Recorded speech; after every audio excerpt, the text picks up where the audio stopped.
हे दोस्तों, स्वागत है तुम्हारा एक और नई एक्साइटिंग वीडियो में। यार मार्वल सिनेमैटिक यूनिवर्स के जलवे तो तुम सब जानते होगे, पर इसमें मार्केट में कई सारे और भी सिनेमैटिक यूनिवर्स चलते हैं, जैसे कि DC extended universe, MonsterVerse, universal वालों का dark cinematic universe, star Wars का सबसे लंबा चलने वाला यूनिवर्स और ना जाने कितने और। पर अंदर ही अंदर तुम सबका भी मन होता ही होगा कि काश बॉलीवुड का भी एक सिनेमैटिक यूनिवर्स होता।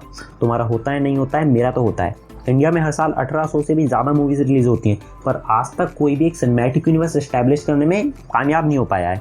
तो मैं हूं पुलकित, तो आज हम बात करेंगे कि इंडियन सिनेमा में सिनेमैटिक यूनिवर्स एग्जिस्ट क्यों नहीं करता है, और एंड में बात कर भी लेंगे कि आगे चल के ये पॉसिबल है या नहीं है।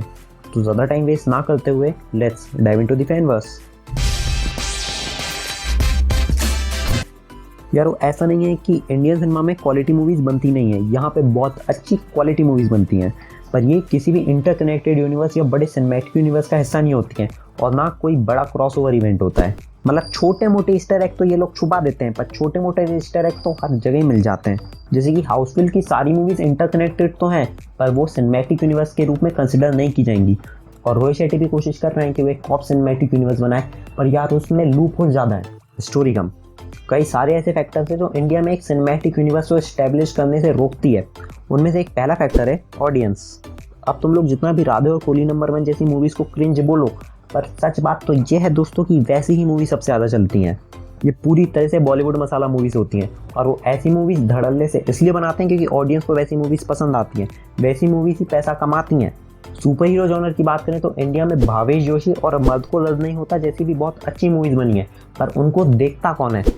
कोई इंसान अच्छी मूवी बनाने की कोशिश करता है, फिर ऑडियंस उसको रिस्पॉन्ड नहीं देती है, तो पैसा नहीं आएगा तो वो दूसरा पार्ट उसका क्यों बनाएगा? उसको बड़े सिनेमैटिक यूनिवर्स के रूप में एस्टैब्लिश क्यों करेगा? मतलब हिपोक्रेसी की भी सीमा होती है मित्रों। बाहर का सिनेमैटिक यूनिवर्स कोई नया कॉन्सेप्ट अपने को बहुत अच्छा लगता है, और जब इंडिया वाले कुछ नया ट्राई करने की कोशिश करते हैं तो उनको सिंपली नेगलेक्ट किया जाता है। चाहते हो इंडिया को अच्छा सिनेमैटिक यूनिवर्स बने, तो अपना नज़रिया बदलो। मतलब अच्छे सिनेमैटिक यूनिवर्स की उम्मीद लगा के कुछ नहीं होगा, ऑडियंस को बदलना होगा, क्योंकि यहाँ की ऑडियंस ने अपना बार सेट इतना लो करके रखा है कि हमें अच्छा कंटेंट मिलता भी है तो हम उसकी इज्जत नहीं करते हैं। क्योंकि इंडियन ऑडियंस को पसंद आता है थोड़ा सा प्यार डाल दो, थोड़ी सी कॉमेडी डाल दो, थोड़ा बहुत एक्शन डाल दो, परफेक्ट बॉलीवुड मसाला मूवी बन गई, और इस मूवी से वो करोड़ों छापते हैं। अब जब ऑडियंस ऐसी मूवीज़ देखेगी तो वो लोग बनाएंगे, कुछ नया ट्राई क्यों करेंगे? अगला बड़ा फैक्टर आता है बजट। जहाँ एवेंजर्स एंड गेम जैसी मूवी 2000 करोड़ रुपये खर्च करके बनती है, और फिर बाद में 2-1 हज़ार करोड़ की मार्केटिंग भी होती है उस पर, और फाइनल वो 20-30 हज़ार करोड़ रुपए कमाती है। मतलब इस सब की शुरुआत केवल 2000 करोड़ रुपए लगाने से होती है। वहाँ की मूवी आराम से 1000 से 1500 करोड़ के बजट के बीच में बनती है, और मज़े से 10-1 हज़ार करोड़ तक कमा लेती है। पर इंडिया में बजट ही तो एक बहुत बड़ा इशू आ जाता है। यहाँ की अगर किसी मूवी में सबसे ज़्यादा पैसा लगा है तो मुझे याद है वो 2.0 हो गई, जिसमें 500 करोड़ रुपये लगे थे, और मूवी देख के लग रहा था वो 500 करोड़ रुपये वेस्ट ही हो गए। पर भी यार इंडिया वाले ज़्यादा मूवीज़ में पैसा नहीं लगाएंगे। जब वो एक सिंपल मसाला स्टोरी से अच्छा खासा पैसा कमा रहे हैं तो वो ज़्यादा इन्वेस्ट क्यों करेंगे? जब तुम 5 रुपये लगा के 20 रुपये कमा रहे हो तो तुम 20 रुपये लगा के 100 रुपये क्यों कमाओगे? कम इन्वेस्टमेंट ज़्यादा रिटर्न, सही है। अगला बड़ा फैक्टर आता है एक्टर्स। अब किसी भी सिनेमैटिक यूनिवर्स की एक बहुत बड़ी पहचान होती है क्रॉस ओवर इवेंट्स, जो मेरे ख्याल से एग्जिस्ट नहीं कर सकते बॉलीवुड में, क्योंकि यहाँ के एक्टर्स के ईगोस ही इतने बड़े बड़े हैं। उन्हें मूवी में लीड रोल चाहिए, उनको आखिरी में मरना नहीं है, उन्हें क्रॉस ओवर इवेंट्स के तो अलग से पैसे चाहिए। फोर्ब्स की रिचेस्ट एक्टर की लिस्ट में भी इंडियन एक्टर्स होंगे। क्यों? क्योंकि यहाँ पे मूवी मेनली एक्टर के नाम से चल जाती है, कंटेंट के नाम से नहीं। सैलमन बॉय की भारत और दबंग 3 जैसी मूवीज़ भी 300 करोड़ आसानी से पार कर जाती हैं, जबकि उनमें स्टोरी नहीं थी। यहाँ पे मेकर्स होते हैं जो मैक्सिमम पैसा एक्टर्स को देना चाहते हैं, देना पड़ेगा यार, उनके नाम से ही तो मूवी चल रही है, और फिल्म तो उतना लगाना नहीं चाहते हैं। जो कुछ दूसरे एक्टर्स अलग ट्राई करने की कोशिश करते हैं वो अपने बड़े नाम की वजह से चल नहीं पाते हैं, और जिनका नाम बड़ा है वो कुछ अलग ट्राई करते भी नहीं है। फाइनल फैक्टर आता है मनी। तो मानो या ना मानो दोस्तों, पैसा बोलता है। सिनेमैटिक यूनिवर्स को बनाने के लिए एक बहुत ज़रूरी बात होती है कि तुम्हें सब कुछ अच्छे से प्लान करना पड़ता है।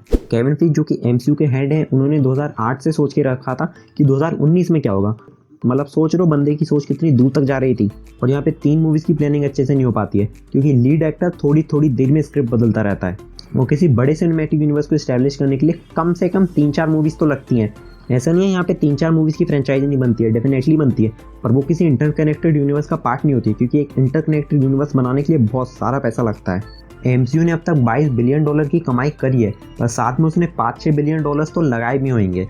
सिंपल सी बात है यार, if you have to earn big you have to spend big. और यहाँ पे फिल्म मेकिंग का एक मोटा हिस्सा एक्टर्स की सैलरी में चले जाता है, जो कि मेरे को सही नहीं लगता है। तो यार ये थे वो कुछ फैक्टर जिस वजह से बॉलीवुड सिनेमैटिक यूनिवर्स नहीं बन पाता है, और ऐसा नहीं आगे कभी नहीं बन पाएगा। बाहुबली केवल 2 मूवीज़ की फ्रेंचाइजी नहीं थी, सिनेमैटिक यूनिवर्स एस्टेब्लिश करने में भी इसका एक बड़ा हाथ था। बाहुबली एक एनिमेटेड सीरीज भी आई थी, और बाहुबली बिफोर द बिगनिंग जो नेटफ्लिक्स ओरिजिनल शो होने वाला है उस पर भी काम चल रहा है। और वेब सीरीज़ की तो दुनिया ही अलग है, वो चाहे तो आसानी से एक सिनेमैटिक यूनिवर्स एस्टेब्लिश कर सकते हैं। और मुझे साउथ वालों से बहुत उम्मीद है यार, वो कुछ ना कुछ अच्छा करेंगे, बिकॉज दे कीप एक्सपेरिमेंटिंग। और अगर तुम्हें सक्सेस चाहिए तो तुम्हें एक्सपेरिमेंट करने होंगे। और कुछ दिन पहले एक ट्रेलर भी आया था हनुमान नाम की एक मूवी का, जो खुद को इंडिया का पहला सिनेमैटिक यूनिवर्स सुपर हीरो इस तरीके से इस्टेब्लिश करने की कोशिश कर रही है। तो मतलब सिनेमैटिक यूनिवर्स में इंडिया का फ्यूचर उतना तो नहीं पर ब्राइट है, और अगले 5-10 सालों में हमें एक अच्छा वेल इस्टेब्लिश अच्छी स्टोरी लाइन वाला सिनेमैटिक यूनिवर्स तो देखने को मिल ही सकता है। तो यार ये थी वो वीडियो जिसको तुम देखने के लिए यहाँ पे आए थे।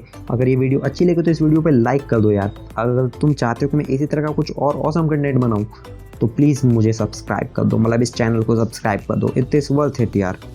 और अब सिनेमैटिक यूनिवर्स पे इतनी चर्चा हुई है, तो अगर तुम मार्वल सिनेमैटिक यूनिवर्स के बारे में जानना चाहते हो तो मार्वल सिनेमैटिक यूनिवर्स वाली प्लेलिस्ट देख लो। With that being said, see you until the next video and bye bye.